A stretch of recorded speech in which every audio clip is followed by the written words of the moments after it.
Tipos de datos en Java. ¿Qué son los tipos de datos?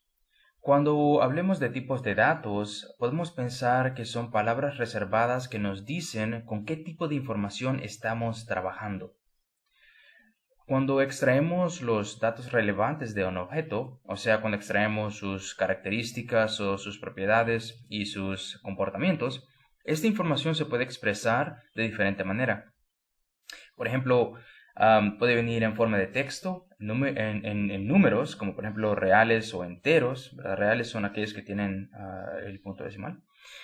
También puede ser valores discretos o lógicos. Por ejemplo, son aquellos detalles o aquellas propiedades que solo tienen dos estados, como por ejemplo sí o no, o alto y bajo, apagado o encendido. Esos son algunos de los ejemplos. Y también puede venir combinada, o sea, cada objeto puede tener diferente información de diferente clase de información. Cuando hablamos de los tipos de información específicamente en Java, hay diferentes tipos. Los que vamos a hablar, o mejor dicho, los que vamos a tratar en este video van a ser los primitivos. Cuando hablamos de primitivos es porque son aquellos que se utilizan más comúnmente y también porque vienen desde que comenzó la computación. Algunos de los nombres o algunas de las palabras reservadas que Java tiene para identificar esos diferentes tipos de datos o de diferentes tipos de información son el byte, el short, el int, el long, el chart, el float, el double, el boolean.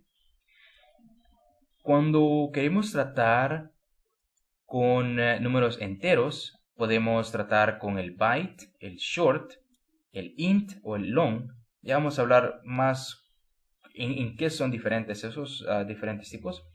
Para los reales tenemos el float o el double. Para un carácter único tenemos el char y también los booleanos, que son los lógicos, como dije anteriormente, los que solo tienen dos estados, de verdadero o falso, o sí o no, apagado o encendido. Ya vamos a hablar un poco más de eso. Pero, ¿cuáles son los rangos de estos tipos de datos? Estos tipos de datos, aquí tengo una tablita que nos va a decir esto. El primer campo o la primera columna es el tipo. Después, sí, cuántos bits este tiene. Con esta columna de los bits no se preocupe mucho. Eso solamente lo puse por referencia, aunque en realidad es importante saberlo, pero es aún más importante saber cómo utilizarlos. Y la otra columna es el rango, y voy a explicar cada uno de ellos ahorita. A ver, tenemos el primero, el byte. El byte consiste de 8 bits. El rango de números que podemos, o mejor dicho, de las cantidades que le podemos poner o asignar a una variable de tipo byte es de menos 128 a 127. O sea, menos 128, un rango negativo, a 127 en el rango positivo. Si declaramos una variable de tipo byte y le ponemos un nombre, por ejemplo, 150, no va a ser capaz de sostenerlo y nos va a dar un error. El siguiente, que es más grande, es de 16 bits. Este es el short y el rango de este es menos 32.768 a 32.767. O sea que si le ponemos 40.000 a una variable que le hemos dado el tipo short, nos va a dar un error porque es muy grande. Igual como sucede con el byte. O sea, cuando queremos tratar con números pequeños, menos de 127 o mayores de menos 128, entonces podemos usar el byte y así podemos usar también el rango del short para asignar el número correspondiente y tratarlo de esa manera. Aunque el siguiente, el int, que es de 32 bits, es el que más se utiliza en realidad para este tipo de información numérica entera. Ahora, el int es un número, es un tipo de dato que puede guardar un rango bien amplio. Veamos si podemos leer este número, es de 2.147.483.648 a este rango de 2 billones, o sea, si colocamos un número más grande de esto en una variable tipo int, también nos va a dar un error. Ahora, con respecto al long, el siguiente que es de 64 bits, cuando se necesita una variable que entera o de tipo numérica entera, que queremos que sea un número exorbitante o un número bien grande, vamos a utilizar este, es el long. Y el rango de este es extremadamente grande. Si vemos este número, no sé si estoy seguro si lo puedo leer, todo este número, veamos. Este sería, el rango sería de menos 9.223.372 billones 36.854.775.808 al rango positivo. Entonces, este es un número bien grande que podemos tratar, pero es bien difícil que lleguemos a utilizar números tan grandes como estos, pero si hay una necesidad, ahí están disponibles. Para cuando necesitamos números que tengan punto decimal, vamos a tratar con el float y con el double.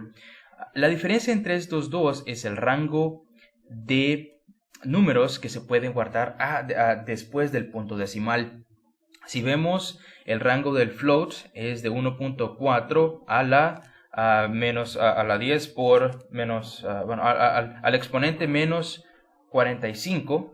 O sea, es un número que después del punto decimal puede haber un montón de números después.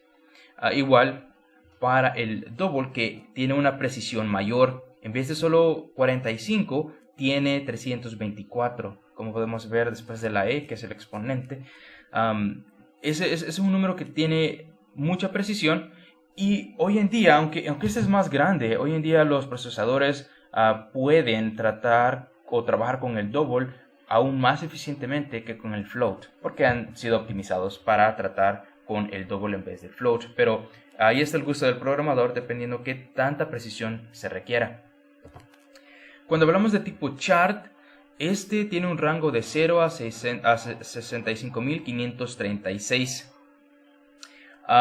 Y vamos a ver cómo se trata con el char, porque no solamente son letras, sino que puede ser diferentes valores que vamos a aprender un poquito más adelante. Tenemos también el tipo boolean, que ese tiene solamente un bit y puede ser verdadero o falso. Esos son los únicos dos valores que puede tener. Si tenemos una variable de tipo boolean, el valor puede ser verdadero o falso, o true o false. Ahora, el string lo puse con un asterisco porque este no es un tipo primitivo. Vamos a aprender este más adelante.